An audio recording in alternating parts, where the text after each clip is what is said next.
এই সংসারে আপনার সব থেকে বড় বন্ধু কে? কেউ বলবেন ছোটবেলার বন্ধুরা, কেউ বলবেন মাতা পিতা, কেউ বলবেন ঈশ্বর।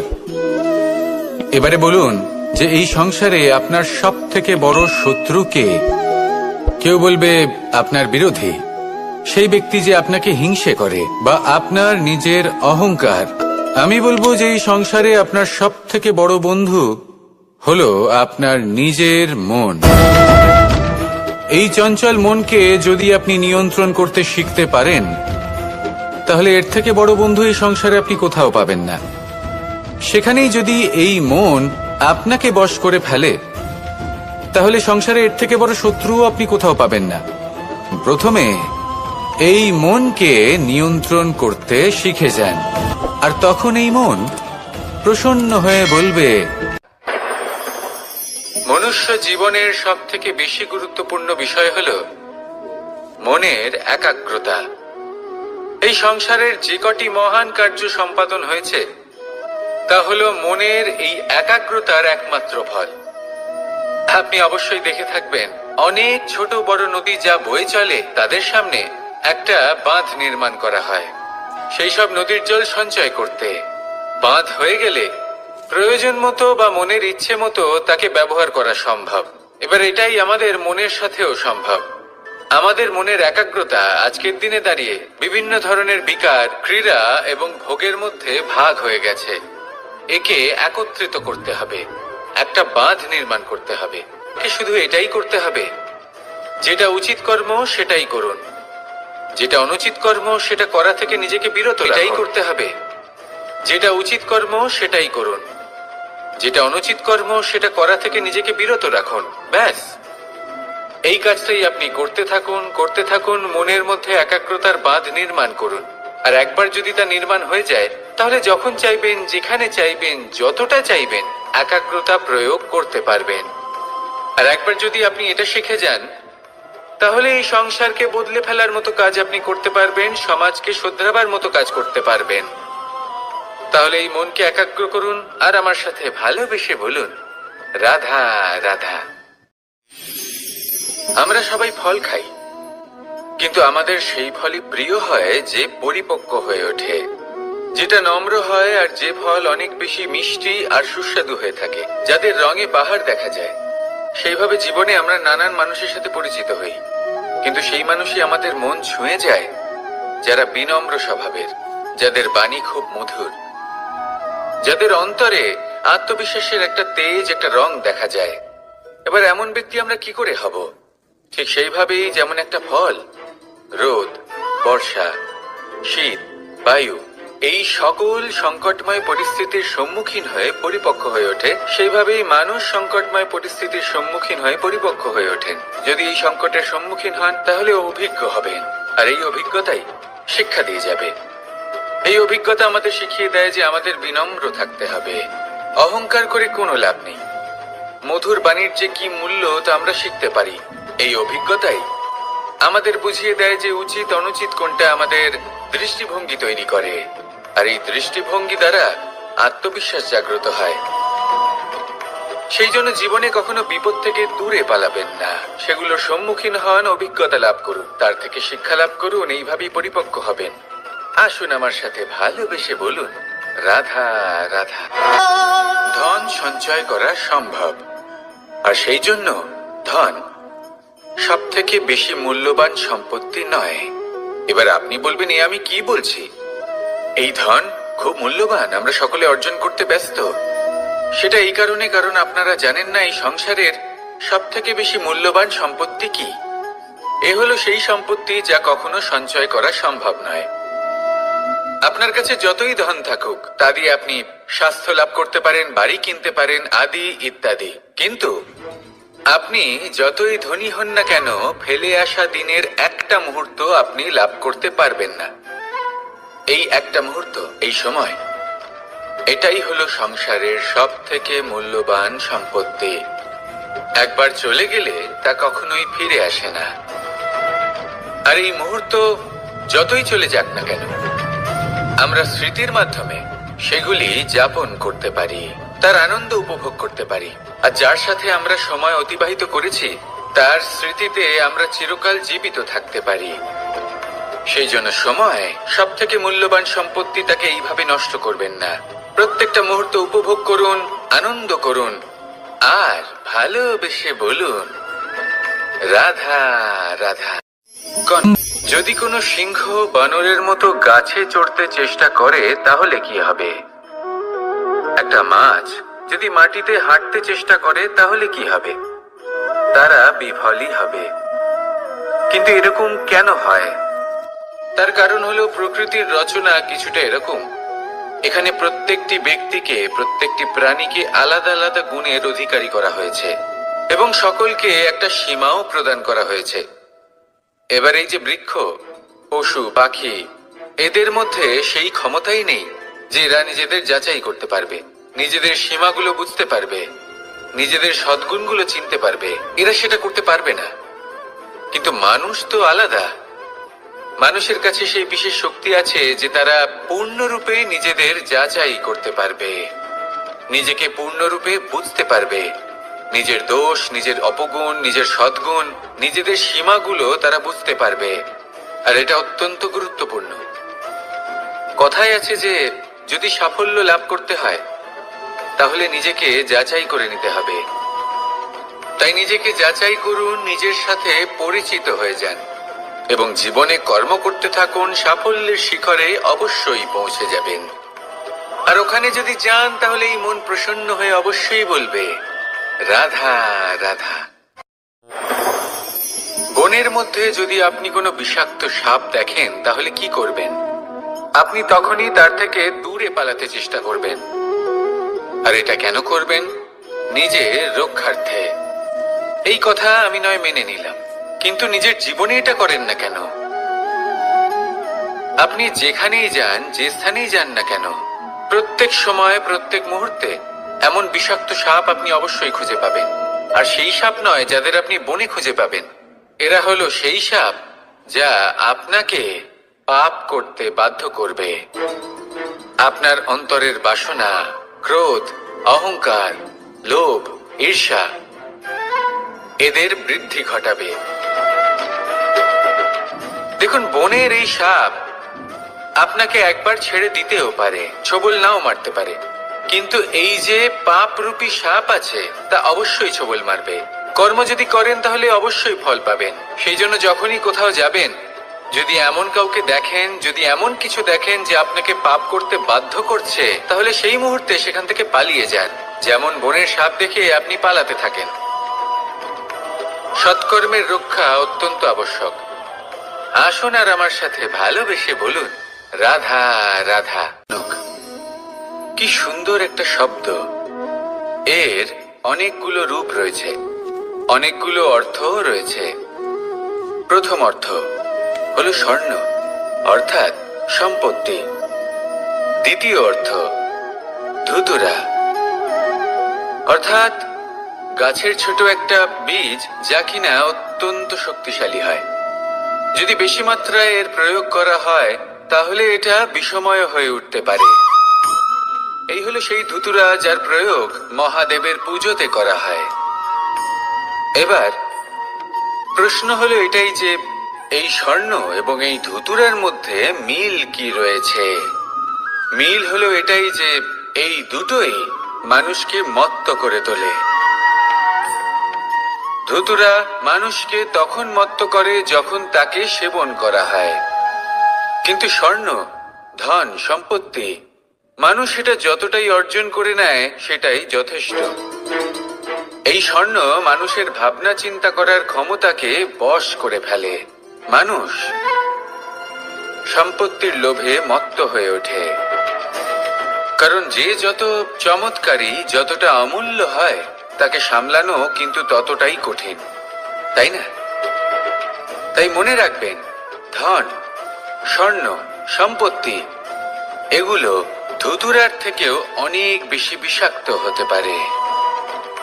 তাই এর ওপর আত্মসংযমের একটা কবচ পরিয়ে রাখবেন এবং বিবেকের শক্তির সাথে এগুলো প্রয়োগ করুন। তবেই কল্যাণ হবে। আসুন আমার সাথে ভালোবেসে বলুন, রাধা রাধা। রোগ যদি এসে থাকে তাহলে তার ওষুধও অবশ্যই আসে। সমস্যা যদি আসে তাহলে সেই সমস্যার সমাধানও নিজে থেকেই আমাদের কাছে চলেই আসে। এই সংসার, এই জীবনের শুধুমাত্র একটাই নিয়ম আছে, আর তা হলো এটাই, এই সংসার হলো একটা চক্রের মতো। এতে শাশ্বত বলে কিছু নেই, নিত্য বলে কিছু নেই, আর যা কিছুই রয়েছে সব বদলাতে চলেছে। যদি আপনার জীবনে দুঃখ থাকে, সমস্যা থাকে, যদি আপনি বিপদ দ্বারা আচ্ছন্ন, তাহলে মনে রাখবেন সবকিছু বদলে যেতে চলেছে।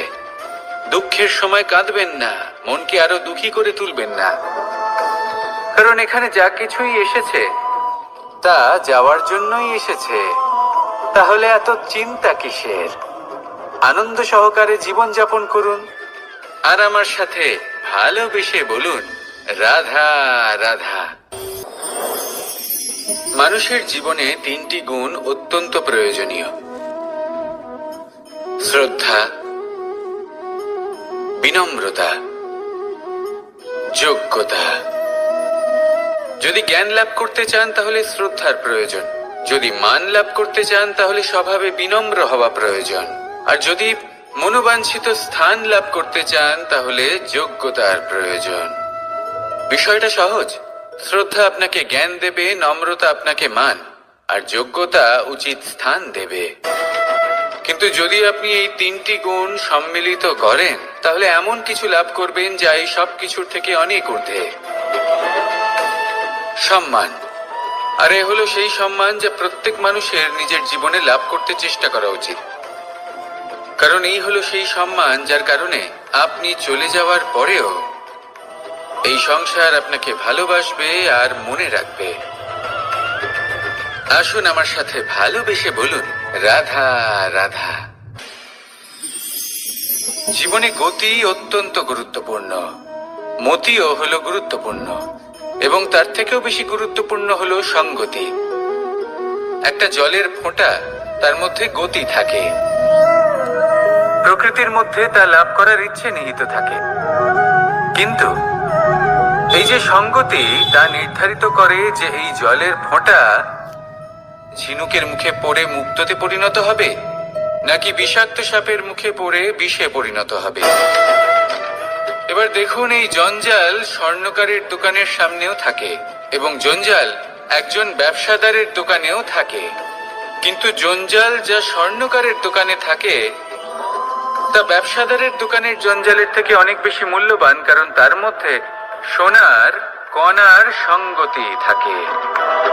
সেই জন্য জীবনে সঙ্গতির উপর বিশেষ গুরুত্ব দেবেন। যেমন সঙ্গতি তেমনই আপনি হবেন। আসুন আমার সাথে ভালোবেসে বলুন, রাধা রাধা। প্রত্যেক প্রাণী ভালোভাবে জীবন যাপন করতে চান, এটা তাদের স্বভাবে আছে এবং ভাবাটা অনুচিত নয়। কিন্তু একটা ভালো জীবনের গুরুত্বপূর্ণ অংশ কোনটা? বসবাসের স্থান, সেই স্থান যেখানে আমরা জীবন অতিবাহিত করি। এবার মানুষ ভাবতে পারেন যে একটা ভালো বাসস্থানের অর্থ কি? সেই স্থান যেখানে সহজে জল পাওয়া যায়, যেখানে শুদ্ধ বায়ু পাওয়া যায়, যেখানে আনাজ উৎপন্ন হয়। এটা জীবনযাপনের জন্য পর্যাপ্ত বটে, কিন্তু ভালো জীবন যাপনের জন্য আরো একটা কথা আপনাকে বুঝতে হবে। সাধু, জ্ঞানী, পণ্ডিত ব্যক্তি, এই সকল মহাপুরুষ, এনাদের যে বাসস্থান তা অত্যন্ত বিশেষ হয়। এখানে এক ধরনের বিশেষ ইতিবাচক শক্তি থাকে, এমন একটা স্থান যেখানে দেবতারাও বিচরণ করেন। জীবন আমরা সবাই যাপন করি, কিন্তু জীবনের উদ্দেশ্য শুধুমাত্র জীবন যাপন করা নয়। জীবনের উদ্দেশ্য হলো মুক্তি লাভ করা। আর এই সকল সাধু, জ্ঞানী, পণ্ডিত ব্যক্তি, এই সকল মহাপুরুষ আপনাকে মুক্তির পথে নিয়ে যেতে পারেন, কারণ এরা হলেন সেই মহাপুরুষ যারা নিজেদের অন্তরের বিকার, অহংকার, ক্রোধ, বিদ্বেষ এই সকল দোষগুলিকে ত্যাগ করেছেন, এদের ওপর বিজয় লাভ করেছেন। এমনই একজন ব্যক্তি আপনাকে মুক্তির পথে নিয়ে যেতে পারে। প্রয়োজন হলো শুধুই এনাদের চিনতে পারা, এদের কথা বুঝতে পারা এবং এদের দেখানো পথে চলা। যদি আপনি এটা করতে পারেন তাহলে এই মন প্রফুল্ল হয়ে বলবে, রাধা রাধা।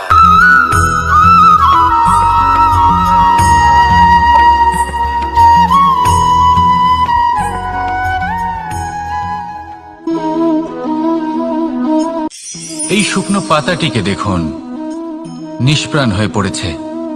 একটা গাছের ডালে ছিল, সেই গাছ ওর লালন পালন করত। যখন যখন বাতাস বইত, এই পাতায় কম্পন দেখা দিত, মনকে প্রফুল্ল করে তুলত। কোনো একদিন এই পাতা গাছের ডাল থেকে ঝরে পড়ে গেল। নিঃসন্দেহে ও নিজের স্বাধীনতা পেল, কিন্তু আস্তে আস্তে শুকিয়ে গেল, নিষ্প্রাণ হয়ে গেল। দেখুন, আমি এই কথা বলছি না যে স্বাধীনতা অনুচিত, কখনোই না। কিন্তু যে কোনো পরিস্থিতিতে স্বাধীন হতে চাওয়া এটা নিশ্চিতরূপে অনুচিত। আমরা যদি আমাদের জীবনে পরিবারের গুরুত্ব ভেবে দেখি, তাহলে এই পরিবারে যতই মতভেদ থাকুক না কেন, যতই মনোমালিন্য থাকুক না কেন, যতই বিবাদ থাকুক না কেন, এই সব মিটিয়ে নেওয়া অত্যন্ত প্রয়োজনীয়। সেই সবকিছু সমাপ্ত করা অত্যন্ত প্রয়োজনীয়। কখনো এই পরিবারকে ভাঙতে দেবেন না, কখনো এই পরিবার থেকে দূরে চলে যাবেন না। এই পরিবার হলো আমাদের জীবনের একটা অমূল্য সম্পদ, অমূল্য এক আশ্রয়, যা এই সংসারে হয়তো কোথাও আপনি পাবেন না। তাই একে আগলে রাখুন। পরিবার সেই গাছ। আসুন আমার সাথে ভালোবেসে বলুন, আর সেই গাছ। আসুন আমার সাথে ভালোবেসে বলুন, রাধা রাধা। অনেক সময় আমরা জীবনে অনেক মানুষকে এমন বলতে শুনে থাকি যে আমি অসফল হয়েছি কারণ আমার সময় ভালো যাচ্ছিল না। আমি এই জিনিসটা লাভ করতে চাইছিলাম কিন্তু করতে পারলাম না কারণ আমার সময়টা ভালো যাচ্ছিল না। আমি আমার জীবনে ওই মহান কাজটা করতে চাইছিলাম কিন্তু করতে পারলাম না। কেন? কারণ আমার সময়টা ভালো যাচ্ছিল না। কিন্তু যে মুহূর্তে ভালো সময় আমার জীবনে আসবে, আমি সব কিছু প্রাপ্ত করব। এমন প্রায় প্রত্যেকেই বলেন। আসুন একটা কথা বোঝা যাক। একজন মালিকে দেখুন, সে প্রত্যেক দিন গাছের সেবা করে, তাকে জল দেয়, তার যত্ন আত্তি করে। কেন? প্রত্যেক দিন সেই গাছ ফল দেয় না। সঠিক সময় এলে তবেই সেই গাছ ফল দেয়, কিন্তু প্রত্যেক দিন মালি তার সেবা করে, তাকে যত্ন করে। শুধুমাত্র তখন করে না যখন সেই গাছ ফল দিতে সক্ষম। আর যদি মালি গাছের যত্ন প্রতিদিন না করে, তাহলে হয়তো সেই গাছ ফল দিতেই পারবে না। এটাই হলো আমাদের জন্য একটা শিক্ষা। যখন সময় আমাদের জন্য অপেক্ষা করে না, তখন আপনি সময়ের জন্য কেন অপেক্ষা করছেন? ভালো সময়ের জন্য অপেক্ষা করবেন না। ভালো এবং শুভ কর্ম দ্বারা ভালো সময়কে নিজের কাছে টেনে আনুন। নিরন্তর কর্ম করুন, পরিশ্রম করতে থাকুন। শুভ সময় আপনা থেকেই আপনার কাছে আসবে। আসুন আমার সাথে ভালোবেসে বলুন, রাধা রাধা। একে বালি বলুন, মাটি বলুন বা ধুলো বলুন, এ দিয়ে কত কিছু করা সম্ভব। এ দিয়ে আপনি নিজের বাসস্থান নির্মাণ করতে পারেন, প্রাচীর গড়ে তুলতে পারেন, অট্টালিকা নির্মাণ করতে পারেন। কিন্তু যদি এই বালিকে আপনি মুষ্টিবদ্ধ করে রাখতে চান, তাহলে তা হাত থেকে ফসকে যাবে। আপনি কখনোই একে মুষ্টিবদ্ধ করতে পারবেন না। এরকমই হয় আমাদের জীবন, আর এরকমই হয় সময়। এই মুষ্টিবদ্ধ করা বালির মতো। সময়কে আমরা বাধা দিতে পারবো না, আটকেও রাখতে পারবো না। এ হলো প্রবাহমান। জন্ম থেকে মৃত্যু পর্যন্ত এই যে সময়, তা খুবই সীমিত। আর এই সময় আমরা যেটাই করি তার দ্বারাই আমাদের মূল্য নির্ধারিত হয়। আর এই সংসার থেকে চলে যাওয়ার পরেও এই সংসার এই সব কর্মের জন্যই আমাদের মনে রাখে। তাই যদি আপনি এটা ভাবেন যে আজ যে কর্ম করার ছিল আমি না হয় কাল করে নেব, কাল আমার লক্ষ্যে পৌঁছানোর কথা ছিল আমি পরশু পৌঁছব, না, এই সময় খুব মূল্যবান, একে নষ্ট করবেন না।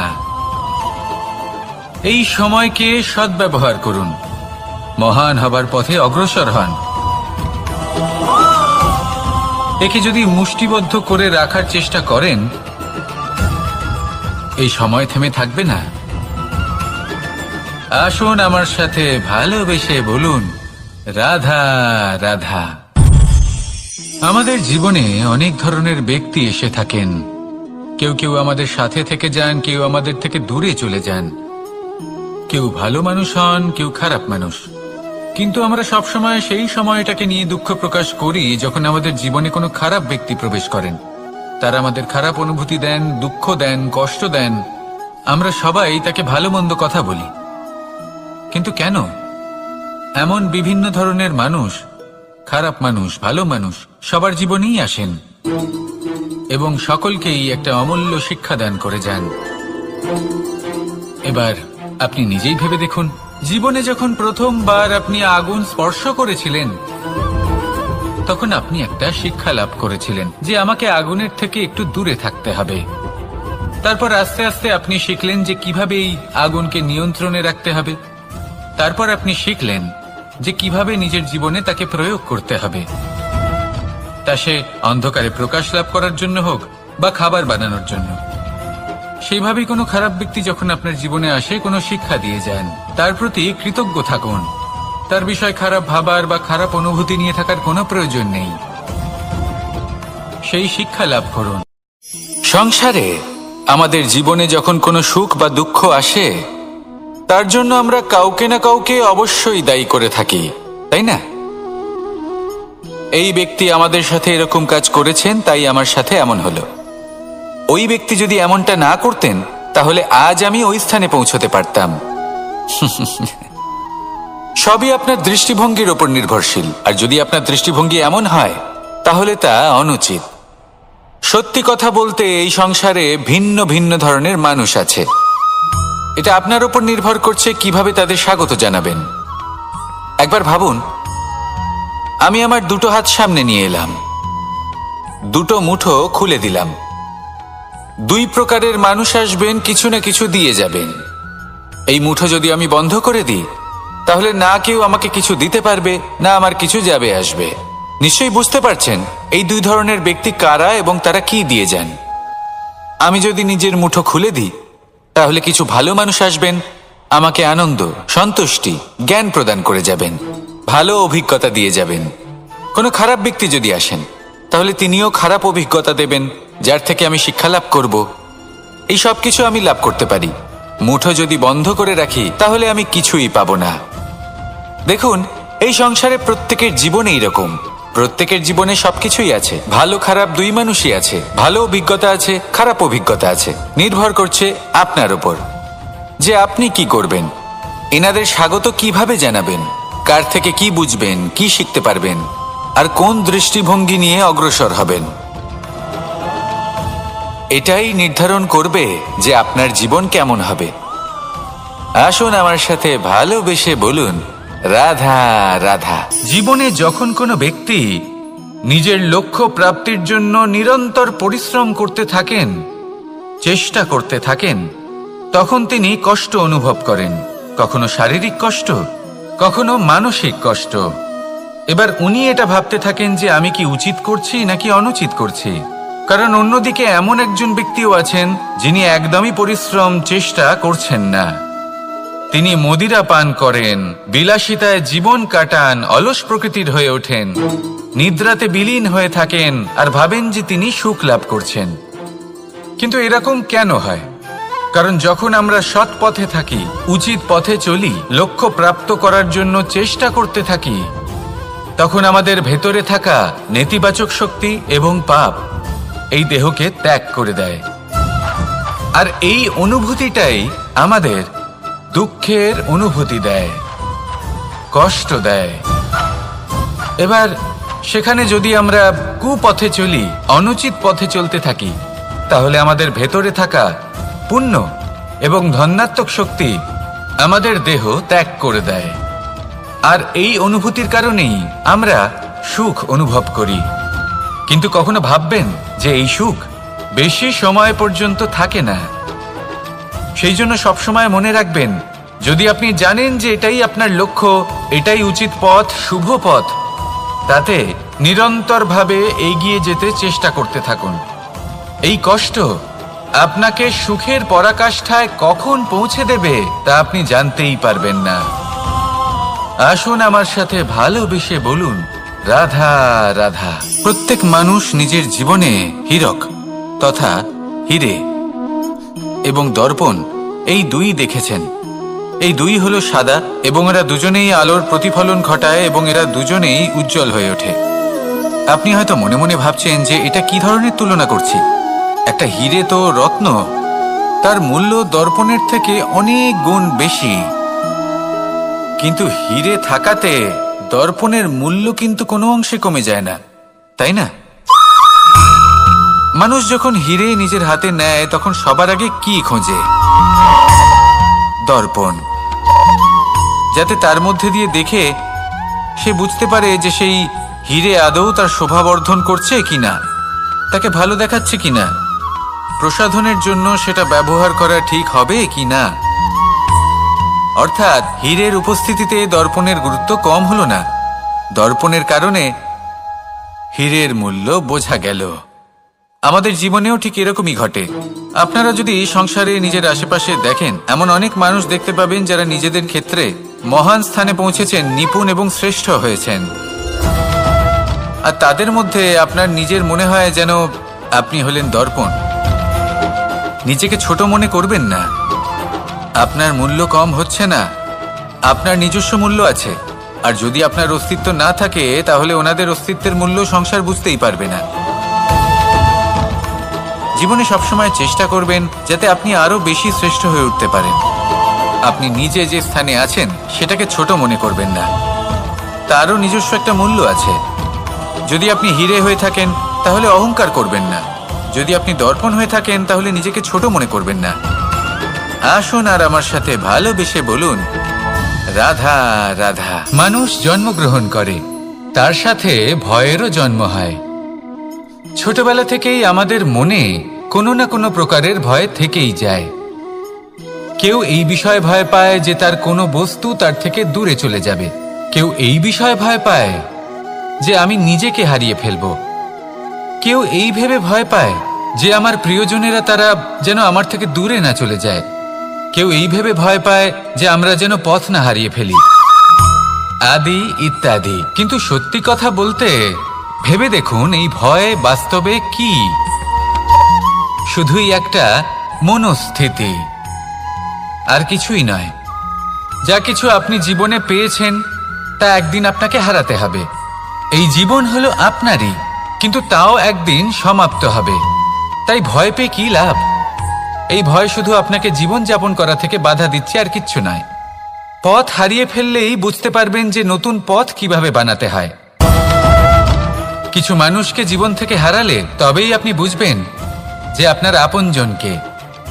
এই ভয়ের কারণে ভীত হয়ে থাকবেন না। এই তারা নক্ষত্র অন্ধকারের অভাবে গুরুত্ব হারায়। শিবকেও মহাদেব হওয়ার জন্য বিষপান করতে হয়েছিল। প্রত্যেক পরিস্থিতি, প্রত্যেক সাফল্য আপনার পরীক্ষা নেবে, তাতে উত্তীর্ণ হওয়া হলো আপনার কর্ম। যখনই আপনি ভয় পাবেন বা সংকটের সম্মুখীন হবেন, তখন সাহসের সাথে তার সম্মুখীন হন। মনে রাখবেন, যে সম্মুখীন হতে জানে সাফল্য তার সাথে সবসময় থাকে।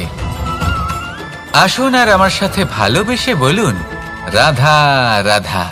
এই সংসারে সব থেকে বেশি কোমল বস্তু হলো রেশম। এই রেশম এতটাই কোমল হয় যে এর পুরো একটা থান শুধুমাত্র একটা হাতে ধরা সম্ভব। কখনো ভেবে দেখেছেন এই রেশম কিভাবে হয়? একটি কীট তার লালার দ্বারা উৎপন্ন হয়। এই কীট সেই রেশমকে পাক দিতে থাকে, পাক দিতেই থাকে, দিতেই থাকে, আর আস্তে আস্তে তার মধ্যেই জড়িয়ে পড়ে।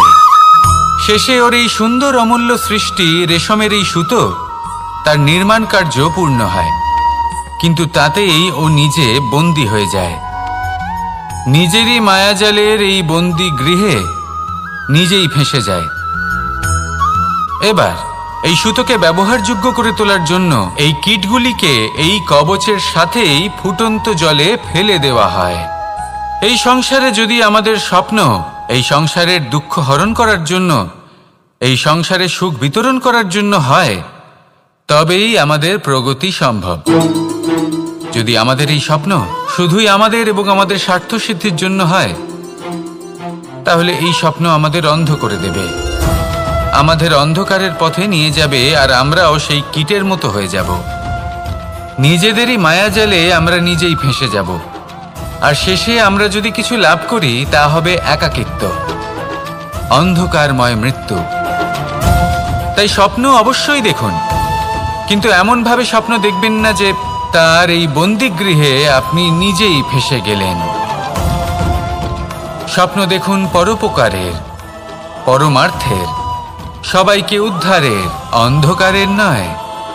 তবেই কল্যাণ হবে, আর তবেই এই হৃদয় প্রসন্ন হয়ে বলবে রাধা রাধা। মানুষ যখন এই সংসারে প্রবেশ করে, অর্থাৎ জন্মগ্রহণ করে, তখন নিশ্চিন্তে থাকে, আনন্দে থাকে। কিন্তু যেইমাত্র তার মধ্যে বোধশক্তি আসে, তখন সে চিন্তা করতে শুরু করে। চিন্তা ভবিষ্যতের, সেই সমস্ত বিষয় নিয়ে চিন্তা করে যা ওর হাতে নেই। তারপর বড় হয়, বিবাহ সম্পন্ন হয়, গৃহস্থ জীবন যাপন করে, তারপর আবার চিন্তায় মগ্ন হয়ে যায়। ভাবে এই যে আমার পরিবার, আমি কি ঠিকমতো তার খেয়াল রাখতে পারছি? কাল যখন আমি এই সংসার থেকে চলে যাব, তখন আমার এই পরিবারের দেখাশোনা কে করবে? শেষ পর্যন্ত এই পরিবার তো আমারই উত্তরদায়িত্ব। যাক, আপনাকে একটা প্রশ্ন করি। এই সংসারে আসার পূর্বে আপনি কি এই প্রশ্ন করেছিলেন, এটা ভেবেছিলেন যে আমাকে ছাড়া এই সংসার কিভাবে চলবে? করেননি, তাই তো? তাই আপনার এটা নিয়ে দুশ্চিন্তা করার প্রয়োজন নেই যে আপনি যখন এই সংসার ত্যাগ করে চলে যাবেন তখন কি হবে। আপনি যখন ছিলেন না তখনও এই সংসার চলছিল, আপনি যখন এই সংসার ত্যাগ করবেন তখনও এই সংসার চলতে থাকবে। যদি কোনো বিষয়ের প্রভাব থাকে তা হলো আপনার আজকের তথা বর্তমানের কর্ম, অর্থাৎ আজ আপনি কি করছেন, কার জন্য মঙ্গল করছেন, কাকে প্রেরণা দিচ্ছেন, কাকে সাহায্য করছেন, কোন উদাহরণ প্রস্তুত করছেন। আপনি এই সংসারে যে ছবি অঙ্কন করবেন, সংসার সেটাই মনে রাখবে। তাহলে শুধু সৎকর্ম করুন, মঙ্গল করতে থাকুন, আর আমার সাথে ভালোবেসে বলুন রাধা রাধা। একবার একটা শেয়াল বনে বিচরণ করছিল। ও একটা ছোট্ট শাবক দেখতে পেল। ও ভাবলো আজ একেই আমি খাবার হিসেবে গ্রহণ করব। আশেপাশে দেখলো কেউ দেখছে না তো, কেউ ছিল না, আর সেই শাবকের ওপর আক্রমণ করল, যা হলো একটা ঘোর অপরাধ। বনের নিয়ম অনুসারে আপনি কখনোই শাবকের ওপর আক্রমণ করতে পারেন না। তারপর এই খবরটা যখন রাজা সিংহ জানতে পারলেন, সভার আয়োজন করলেন। কিন্তু সেখানে শেয়াল বলল, আমি তো এরকম কিছু করিনি। কিন্তু যদি আপনি এরকম বলেন, কোনো প্রমাণ দিন, এর কোনো সাক্ষী আছে? তখন রাজা সিংহ পেঁচাকে ডেকে পাঠালেন, যে সেই মুহূর্তে বৃক্ষের শাখার ওপর বসেছিল, সে সব কিছু দেখেছিল। পেঁচা সব সত্যি কথা বলল, আর শেয়ালকে মৃত্যুদণ্ড দেয়া হলো। এবার এই কাহিনী আমি আপনাকে কেন শোনালাম? কারণ মানুষও কখনো কখনো এরকম কর্ম করেন যা শিয়াল করেছে। এটা ভাবেন কেউ দেখছে না, যখন আমি অনুচিত কর্ম করতেই পারি। কিন্তু না, আপনি যাই করুন না কেন, কেউ না কেউ অবশ্যই তা দেখছে। কোনো ব্যক্তি না হলেও কোনো প্রাণী, না হলে কোনো যক্ষ বা দেব বা প্রেত। যদি এনারা কেউ না দেখেন, তাহলে ধরিত্রী মাতা দেখেন, যেখানে দাঁড়িয়ে আপনি সেই কর্ম করছেন, তাই না? তাই একটা কথা সবসময় মনে রাখবেন, কে দেখছেন কে দেখছেন না সেই বিষয়ে ভাবা ছেড়ে দিন। এটা খুব সহজ কথা। আপনি যদি উচিত কর্ম করেন, উচিত ফল পাবেন। যদি অনুচিত কর্ম করেন, তাহলে আপনি অনুচিত ফল অবশ্যই পাবেন। সেই জন্য উচিত পথে চলতে থাকুন, উচিত কর্ম করতে থাকুন, আর আমার সাথে ভালোবেসে বলুন রাধা রাধা। সুখ, দুঃখ এবং শক্তি, এই তিন হলো এই সংসারের ত্রিদেবের মতো। আমাদের জীবনে যা কিছু ঘটছে এই তিনটির ভিত্তির উপরেই হচ্ছে। আসলে এই সংসারের একটা নিয়ম আছে, যখনই আপনি কিছু লাভ করেন, এই সংসার আপনার পরীক্ষা নেয়। এটা জানার জন্য আপনার পরীক্ষা নেয় যে আপনি যা কিছুই লাভ করেছেন, আপনি কি আদৌ সেটার যোগ্য কিনা। ঠিক সেইভাবেই এই সুখ, দুঃখ এবং শক্তি আপনার পরীক্ষা নিয়ে থাকে। যখন সুখ আসে, তখন সে আপনার পরীক্ষা নেয় যে আপনার মধ্যে অহংবোধ জাগ্রত হয়নি তো? যদি অহংবোধ চলে আসে তাহলে সুখ সেখানেই সঙ্গ ত্যাগ করে। দুঃখ আপনার ধৈর্যের পরীক্ষা নিতে থাকে, আর যদি আপনার মধ্যে ধৈর্য না থাকে তাহলে এটা আপনাকে আরো বেশি দুঃখের গভীর অন্ধকারে ঠেলে দেবে। সেখানে শক্তি পরীক্ষা নেয় আপনার বিনম্রতার। যদি আপনি বিনম্র না হন তাহলে হয় এই শক্তি আপনার সঙ্গ ত্যাগ করবে, নয় এই শক্তি বিনম্রতার অভাবে আপনার পতনের কারণ হতে পারে। এই সংসারে যে কোনো ব্যক্তি যিনি এই পরীক্ষায় উত্তীর্ণ হয়ে থাকেন, এই জীবনে তিনি সাফল্য লাভ করেন। আসুন আমার সাথে ভালোবেসে বলুন, রাধা রাধা। আমি মনুষ্যরূপে জন্ম নিয়েছি এবং সমস্ত কর্ম এই রূপেই করেছি, কিন্তু আশ্চর্যের বিষয় হলো যে আজও মানুষ আসেন এবং হাত জোড় করে প্রার্থনা করেন যেন আমি ওনাদের সহায়তা করি। আপনাদের একটা কথা বলতে চাই, আমি সকলকে সাহায্য করতে পারবো না, কিন্তু আমি শিক্ষা অবশ্যই দিতে পারবো, জ্ঞান প্রদান করতে পারবো, এমন কিছু জ্ঞান যার ভিত্তিতে মানুষ যা চাইবেন তাই লাভ করতে পারবেন যদি সঠিক কর্ম করতে থাকেন। যখন কংসের অসুররা গোকুলে ধ্বংসলীলা চালাচ্ছিলেন তখন আমি কারোর থেকে সাহায্য চাইনি। আমি দাঁড়িয়ে আপনি অবশ্যই লাভ করবেন, আর এই মন সুপ্রসন্ন হয়ে বলবে রাধা রাধা। ভোজন এই সংসারে যেই হোক না কেন, কোনো মানুষ হোক, কোনো প্রাণী হোক, কোনো কীট হোক বা কোনো বনস্পতি হোক, প্রত্যেকের জন্য ভোজন অতি আবশ্যক। কারণ ভোজন থেকেই শক্তি পাওয়া যায়, আর সেই শক্তি দিয়েই সংসারের আমাদের জীবনের সমস্ত কার্য করা যায়। এবার এমন এক ধরনের শক্তি হয় যা শীতের ঋতুতে সূর্য থেকে আমরা পেয়ে থাকি, আর আরেক ধরনের উত্তাপ হয় যা দিয়ে ভোজন রান্না করা হয়, সুস্বাদু নানান ধরনের ভোজন। এবার অত্যন্ত গুরুত্বপূর্ণ হলো যে ব্যক্তি সেই ভোজন বানাচ্ছেন তার মানসিক পরিস্থিতি এবং সেই ব্যক্তি যিনি ভোজন গ্রহণ করছেন তার মানসিক অবস্থা। যখনই আপনি ভোজন বানাচ্ছেন তখন ভালোবাসার সাথে কাজটা করুন, ধন্যাত্মক ভাব নিয়ে, সৎ ভাবনার সাথে, কারণ আপনার এই মানসিক স্থিতি শক্তির আকারে সেই খাদ্যের সাথে মিলে মিশে যায়। আর যখনই আপনি ভোজন গ্রহণ করছেন তখন সদ্ভাবনার সাথে, প্রসন্নতার সাথে গ্রহণ করুন, ধন্যাত্মক ভাব নিয়ে। যদি আপনি প্রসন্নতার সাথে রান্না করেন, প্রসন্নতার সাথে খাদ্য গ্রহণ করেন, তাহলে আপনি প্রসন্নই থাকবেন, আর মন সুপ্রসন্ন হয়েই বলবে রাধা রাধা। দীপাবলি আমাদের সবথেকে বড় উৎসব। শ্রীরাম রাবণকে পরাস্ত করে 14 বছরের বনবাস কাটিয়ে আবার অযোধ্যায় ফিরে এলেন অমাবস্যার রাত্রে। অযোধ্যায় সবাই খুব প্রসন্ন ছিলেন, খুবই উৎসাহিত ছিলেন। অযোধ্যায় সহস্র প্রদীপ প্রজ্বলিত করা হয়েছিল এই উৎসবে। একে আমরা দীপাবলি বলে থাকি। এবার এই বিষয়ে আমরা সকলে জানি। আপনি কি এটা জানেন যে শ্রীরাম বাস্তবে অমাবস্যার এক রাত আগেই অযোধ্যায় পৌঁছে গেছিলেন? সবার সামনে অমাবস্যার রাতে এসেছিলেন। এর কারণ কি?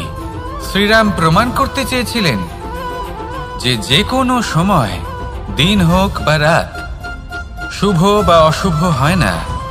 শুভ অশুভ কিছু থাকলে তা হলো মানুষের চিন্তা, তার ভাবনা, তার নির্বাচন আর তার কর্ম। নিজেই দেখে নিন, শ্রীরাম শুভ কাজ করে ফিরেছিলেন এবং অমাবস্যার মতো গভীর এক রাত্রিকেও দীপাবলিতে পরিবর্তিত করেছিলেন। এমনটাই যদি আমরা করতে পারি তাহলে? এমন কোন গৃহে যান যেখানে অসহায় ব্যক্তি রয়েছেন, যা অন্ধকারাচ্ছন্ন, আর সেখানে প্রকাশ প্রজ্বলিত করুন। প্রকাশ সহায়তার, প্রেরণার, আশার। যদি এমন কিছু আমরা করতে পারি তাহলে তাকে প্রকৃত অর্থে দীপাবলি বলা যেতে পারে। তাহলে নিজের পরিবারের সাথে দীপাবলি পালন করুন। আপনাদের শুভেচ্ছা জানাই। আসুন আর আমার সাথে ভালোবেসে বলুন রাধা রাধা।